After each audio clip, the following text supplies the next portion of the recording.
Hey, soldiers. So Sam Bankman Fried has gotten himself into more hot water with the courts as his trial gets closer and closer. I think we're in October. But instead of just sitting still, trying to work on proving his innocence, which is going to be a tall order, this type of guy, and this is a cautionary tale, Sam Bankman Fried is the type of guy that thinks he knows everything. Okay.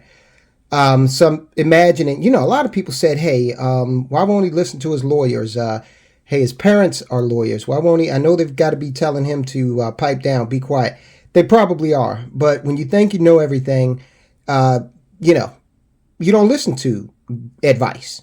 And in his mind, at 30 years of age, he has amassed the sum total of human knowledge, and you can't tell him shit. Okay, in other words. So here we are. He's actually had the audacity, and we touched on this the other day, reached out and made contact with the potential witness in the case.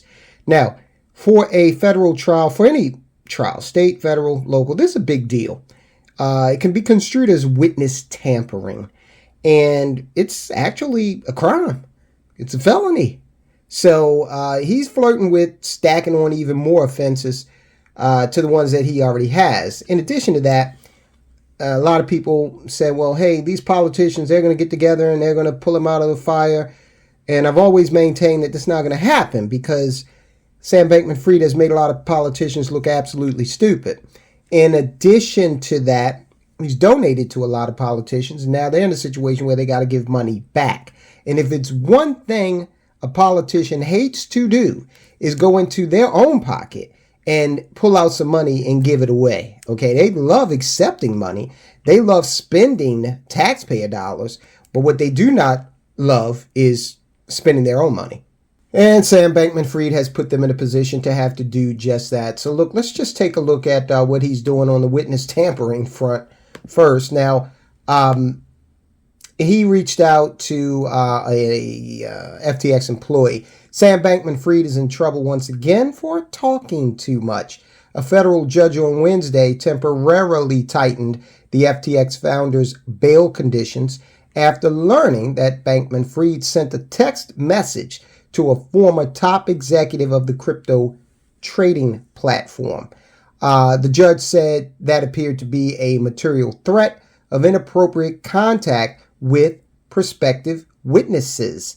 Judge Lewis Kaplan said Bankman Fried is not allowed to contact current or former employees of FTX without attorneys present, nor to communicate over encrypted messaging apps until Kaplan hears arguments from both sides at a hearing next week. All right, so Sam Bankman Fried, one thing he is probably very savvy at, and that's computer technology, messaging technology. And so he's trying to reach out and, speak with people about what, I don't know, but the prosecution is saying, hey, we might call these people as witnesses, buddy, and what are you doing? What exactly are you saying? Because if they're communicating over encrypted messaging apps, then there must be something surreptitious going on there, right? With this particular case, okay? I'm not saying that if you use an encrypted messaging app, you've got something nefarious going on. I'm not saying that. But I think we can all agree that if Sam Bankman Fried is sending encrypted messages, there may be some funny business going on. So they're saying, no, you can't do that. That's a condition of your bail. We're adding that. You're not going to be able to do that.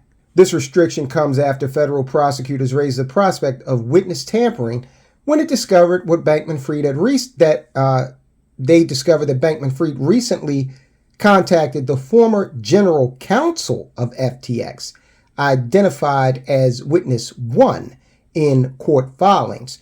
Prosecutors said witness 1 could be called to testify against Bankman Fried when he stands trial.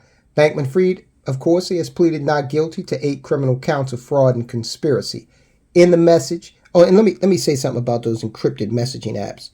I don't believe that anything is encrypted from the federal government, ultimately, okay? So, do with that what you will. I know it's been a while since we've talked, and I know things have ended up on the wrong foot. This is what Sam is writing to witness number one, okay? He says, I know it's been a while since we've talked, and I know things have ended up on the wrong foot. I would really love to reconnect and see if there's a way for us to have a constructive relationship.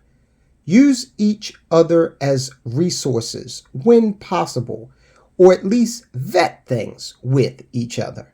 I'd love to get on a phone call sometime soon and chat. What do you mean by be a resource? What do you mean by have a constructive relationship? Listen, I'll go there, and I know the federal government is going there. Is this a prelude to bribery? Is this a prelude to actual tampering with a witness? There was a incident up in New York back when John Gotti was the boss of the Gambino crime family. It's depicted in the movie Gotti, the good one, with Armand Asante, not the one with John Travolta. Okay, but in the movie where Asante played Gotti, there's a scene where somebody won't move out of his way. They won't move their delivery vehicle, so he can't get down an alley. So he beats the guy up, and then the guy presses charges.